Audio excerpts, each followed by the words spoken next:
The day my daughter sat across from me and calmly said, "I want half of your retirement." Something inside me went completely still. Not shocked, not angry, just clear. She didn't raise her voice, didn't even look nervous, like she was asking for something she already owned. I watched her hands resting on my kitchen table, the same table I paid off after 30 years of work, and I realized this wasn't a conversation. It was a demand. So I nodded, stood up without a word, walked to my study, and came back with a black folder that changed everything between us. I set the folder down between us and took my seat again. She didn't touch it right away. Emily always had patience when she thought she was winning. That used to be something I admired about her, back when it showed up in schoolwork and piano recitals, not in moments like this. "Go ahead," I said. She glanced at me, searching for something. Maybe anger, maybe weakness. When she didn't find either, she opened it. Inside were copies, years of them, statements, transfers, signatures, quiet history laid out in black and white. Her brow tightened just a little, but she kept flipping. "What is this?" she asked. "That," I said, "is everything I've already given you." The kitchen felt smaller than usual. My house in Columbus had always been modest, but that morning it felt like the walls were leaning in, listening. She gave a short laugh. "Dad, this doesn't change anything. That was help. This is different." "Is it?" I asked. She closed the folder halfway, not fully, just enough to show she wasn't finished. "You know what I mean. You're sitting on a retirement account, and I'm trying to keep my family afloat. It's only fair." Fair. That word landed heavier than anything else she'd said. I leaned back in my chair and studied her face. Same eyes her mother had. Same stubborn set to her jaw. But there was something colder there now. Something that hadn't been there when she used to fall asleep on my shoulder during Sunday football games. "Tell me something," I said quietly. "When was the last time you came here just to see me?" She didn't answer. She didn't even pretend to think about it. Instead, she pushed the folder back toward me. "Don't make this emotional. This is about responsibility." That stung more than I expected. I nodded slowly, like I understood, even though I didn't recognize her anymore. Not fully. "You're right," I said. "It is about responsibility." Her shoulders relaxed just a little. She thought I was giving in. That's when I reached into the folder and pulled out the one document I hadn't shown her yet. Her eyes flicked down to it, and for the first time since she walked in, she looked unsure. She didn't reach for it this time. She just stared, like something in her finally told her to be careful. "What is that?" she asked, quieter now. I didn't answer right away. I let the silence sit between us. The kind of silence that used to make her uncomfortable when she was a teenager sneaking in past curfew. "It's the only thing in that folder that actually matters," I said. She hesitated, then picked it up. One page. Simple. No stack of numbers this time, no bank logos, just a formal document with my signature at the bottom. I watched her eyes move across the lines. Halfway through, she stopped.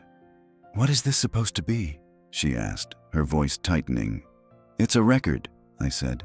"A legal one." She looked up at me, sharper now. "Of what?" I leaned forward, resting my hands on the table. "Of conditions." Her expression shifted, confusion first, then irritation creeping in behind it. "Conditions for what?" "For anything you think you're entitled to," I said.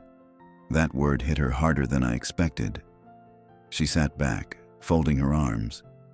"So now there are strings attached. After everything you've done, now you want to control me."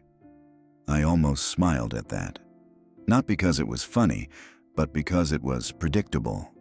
"Emily," I said slowly, "everything I've done up to this point had no strings.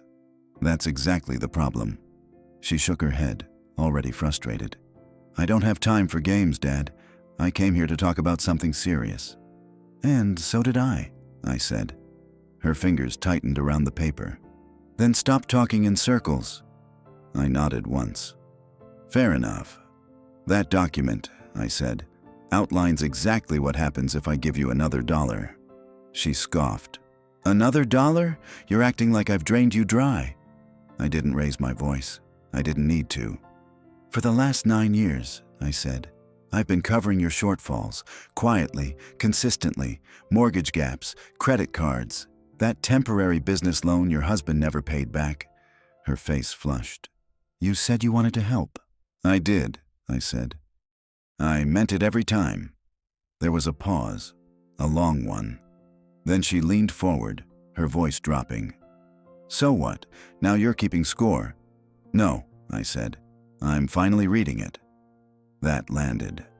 I could see it in her eyes, that flicker of something uncomfortable. But it didn't last.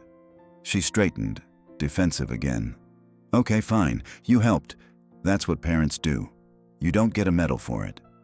I let that sit for a second. You're right, I said quietly. No medal. I tapped the paper in her hand. But you also don't get to demand more like it's owed to you. Her jaw tightened. I'm not demanding. I'm asking for what's fair. I shook my head slowly. No. You walked in here and told me what you wanted. That's not the same thing. For a moment, neither of us spoke. Then she looked back down at the document. And this time she read the last section.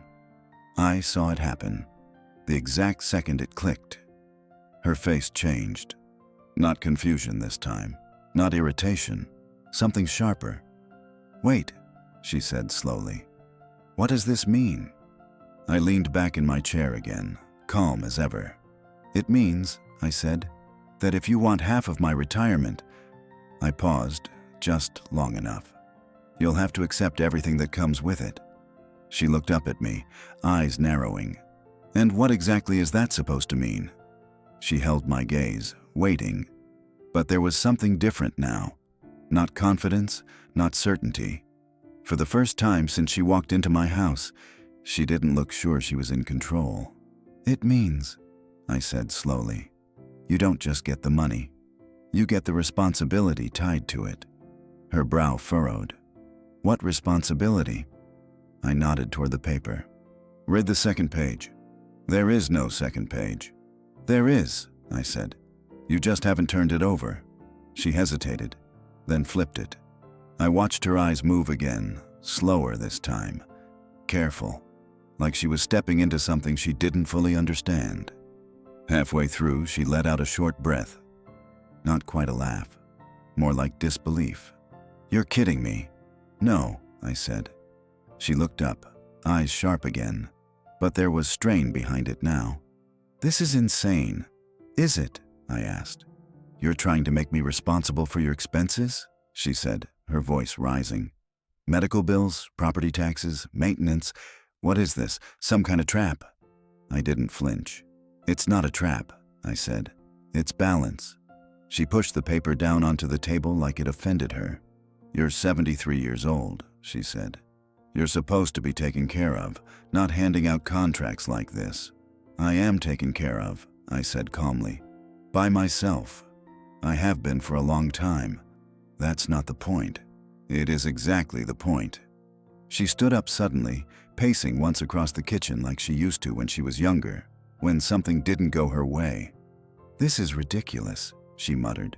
You're basically saying, if I take anything, I have to take care of you too? I watched her, really watched her. Yes, I said. That's exactly what I'm saying.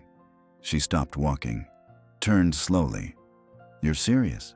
I've never been more serious in my life. The room went quiet again, but this time it felt heavier, like something was shifting under the surface. She crossed her arms tighter now, defensive but thinking. So let me get this straight, she said. You want me to take on your bills, your house, your life, just to get access to money that's already yours? I shook my head. Not my life, just the part you think has value. That landed harder than anything else. Her lips parted slightly, like she wanted to argue, but didn't have the words ready. You've spent years treating me like a bank, I continued. Now I'm asking if you're willing to treat me like a person. Her eyes flashed. That's not fair. No, I said quietly. What's not fair is walking into your father's home and asking for half of everything he has left, without once asking what it's costing him to give it. She looked away first. That told me more than anything she'd said. I have a family, she said after a moment. Softer now. Kids, bills. You think I can just take on more like that? I nodded. Exactly.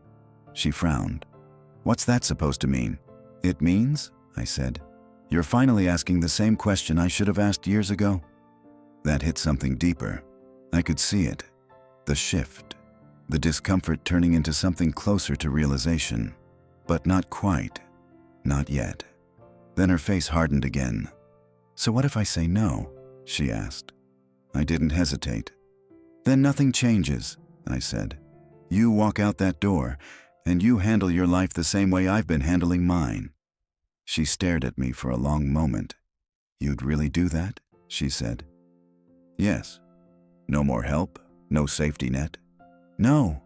Her jaw tightened again, but this time it wasn't just anger. There was something else underneath it. Fear. She looked down at the folder, then back at me. And when she spoke again, her voice was quieter, but colder than before. You've been planning this, haven't you? I didn't answer right away, because the truth was, I had. I held her eyes for a moment. Then I nodded. Yes, I said. I have. She let out a slow breath, like something inside her had just shifted from frustration into something sharper, something more personal. So all of this, she said, tapping the folder.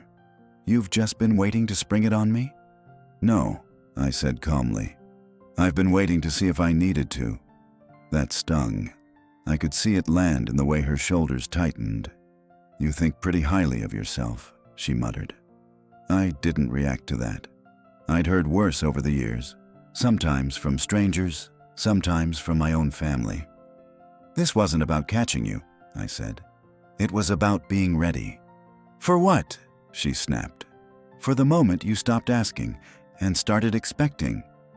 That quieted her again. She looked down at the table, at the scratches in the wood, the same ones she used to trace with her fingers when she was a kid doing homework while I made dinner. I didn't expect this, she said, almost to herself. No, I replied. You expected a check. Her head lifted fast at that, anger flashing again. That's not fair. It's honest. We sat there, the air between us thick with everything that hadn't been said over the years. All the small things that built into something like this. Then she leaned back, folding her arms again, rebuilding that wall. Fine, she said. Let's say I agree to this arrangement. I didn't interrupt.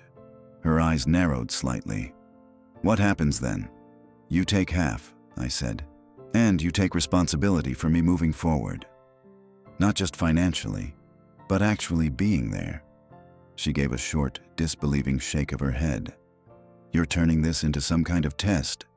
No, I said quietly. Life already did that. This is just the result. She stared at me, searching again, like she was trying to find the version of me she used to know. I have 2 kids, she said. A husband who's barely holding things together right now. You're asking me to add you on top of that like it's nothing. I'm not asking, I said. I'm showing you what it costs. That word again. Cost. It settled into the room heavier than anything else. Her fingers tapped against her arm, restless now, thinking. You could just say no, she said. You could just refuse and be done with it. I could, I said, but that wouldn't teach either of us anything. She laughed under her breath, but there was no humor in it. So now this is a lesson. I looked at her for a long moment before answering. It always was. That hit deeper than she expected. Her eyes flickered, just for a second. You think I'm selfish, she said.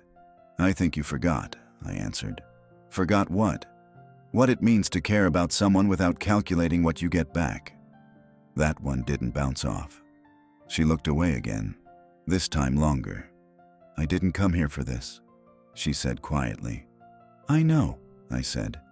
I came here because we're struggling, she added, her voice tightening now. because things aren't working, and I thought you'd help." "I have helped," I said. "More than you realize." "That's the past," she shot back. "This is now." I nodded slowly. "Yes," I said. "This is now." Another silence, heavier than before. Then she reached for the folder again. Not with confidence this time. Carefully, like it might bite. She flipped through the pages again, slower, stopping at certain lines, going back, rereading. I could see the numbers settling in, the years, the pattern, the truth. Her breathing changed, just slightly, and then she stopped on one page. Stayed there, longer than before. "What is this?" she asked, her voice lower now. Not angry this time. Something else. I didn't answer right away, because I knew exactly which page she was on, and I knew. That was the one I'd been waiting for her to find. She didn't move for a long time, just sat there, staring at that page like it had reached out and grabbed her. "It's an account summary," I said finally. "One you've never seen." Her eyes stayed on it. "I don't recognize this," she said. "I know." She swallowed. Slow. "This isn't any of the transfers you mentioned." "No," I said. "It isn't." That's when she looked up at me again. And this time, there was no anger left, just something unsettled. "What is it, Dad?" I leaned back slightly, folding my hands. "That," I said, "is a separate fund I started 16 years ago." Her brow tightened. "For what?" I held her gaze. "For your children." That landed like a weight. She looked back down at the page, and I watched it happen. The shift. The numbers finally making sense. "It's that much?" she asked, barely above a whisper. "Yes." Her fingers tightened on the paper. "Why didn't you ever tell me?" "Because it wasn't yours," I said. "It was theirs." Silence filled the room again. But this time, it wasn't tense. It was heavy. Personal. She flipped the page, then back again, like she thought it might change if she looked twice. "And this line," she said slowly, pointing. "Beneficiary structure. What does that mean?" I exhaled quietly. "It means," I said, "that fund transfers directly to them, not to you." Her head lifted sharply. "What?" "It was never meant to go through you," I said. "Not after a certain point." Her eyes narrowed again, but not in anger, in realization. "What point?" she asked. I didn't look away. "The point where I realized the money I gave you wasn't reaching them the way I thought it was." That hit harder than anything else. Her face changed. Not defensive, not angry, just exposed. "That's not true," she said quickly. "Everything I've done has been for them." "I believe you think that," I said. Her jaw tightened.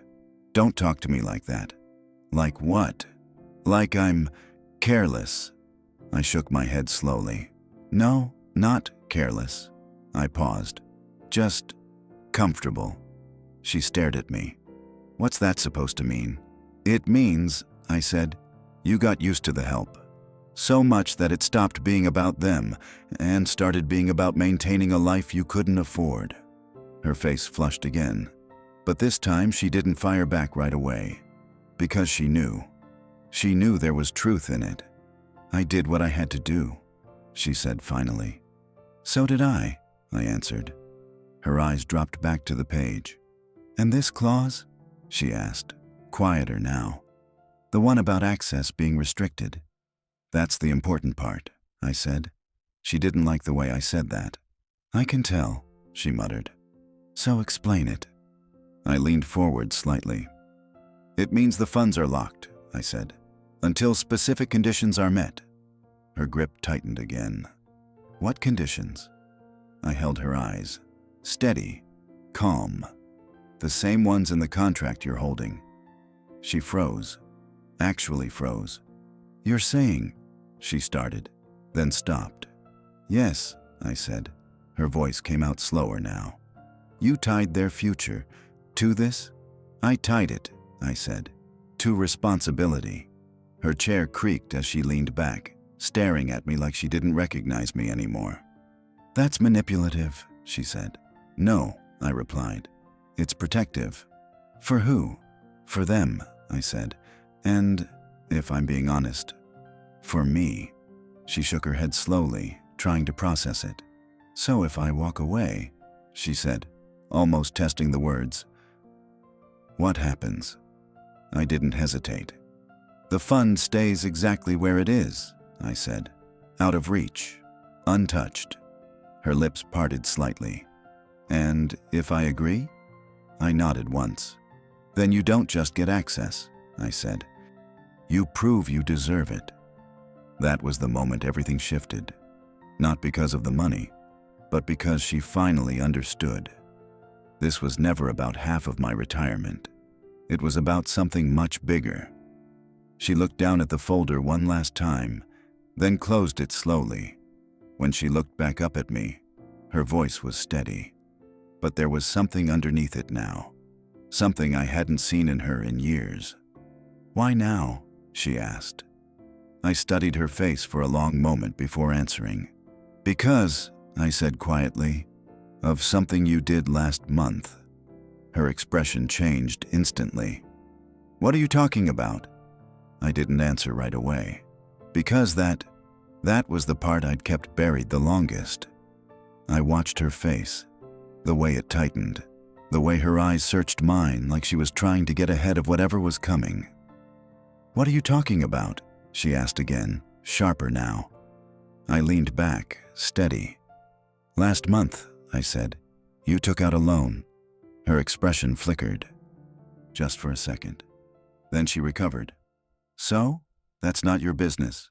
It became my business, I said, when you used my name as a reference, without telling me. That hit. Hard. Her shoulders stiffened. It was just paperwork. They needed someone. They called me, I said, cutting through it. Asked if I was aware of your financial situation, asked if I was backing you. She went quiet. Not defensive this time. Cornered. I said no, I continued. I said I didn't know anything about it. Her jaw clenched. So what? Now you're punishing me for that? I shook my head slowly. No, that's not the part that mattered. Then what is? I leaned forward, resting my hands on the table again. The part that mattered, I said, is what the woman on the phone said after. She didn't move, didn't blink.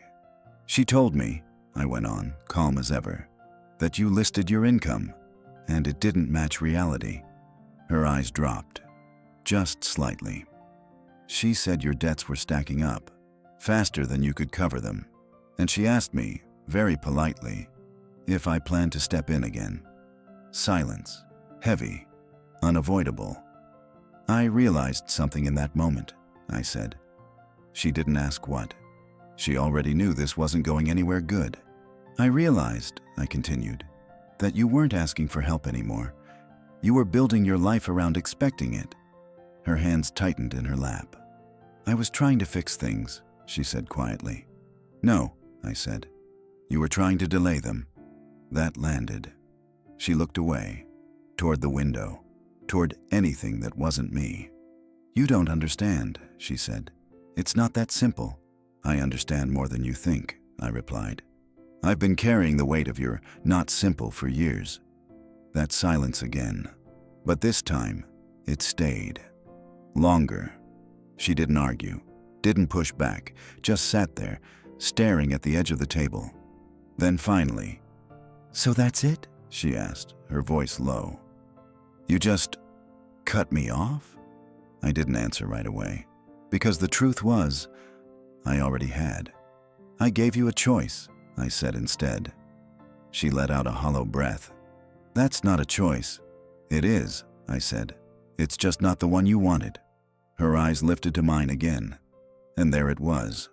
Not anger, not entitlement. Something quieter, something heavier. You really won't help me, she said. I held her gaze. No, I said. The word didn't echo, but it settled into the room like it belonged there. She nodded slowly, once, like she was absorbing it. Then she stood up. No yelling, no scene, Just that quiet kind of movement that says something inside has already broken. She picked up her purse, hesitated for half a second, then left the folder on the table. "I don't want it," she said. I didn't stop her, didn't follow, just sat there, listening to her footsteps cross the floor, the door open, then close. And, just like that, she was gone. If this story meant something to you, subscribe. There's more to come.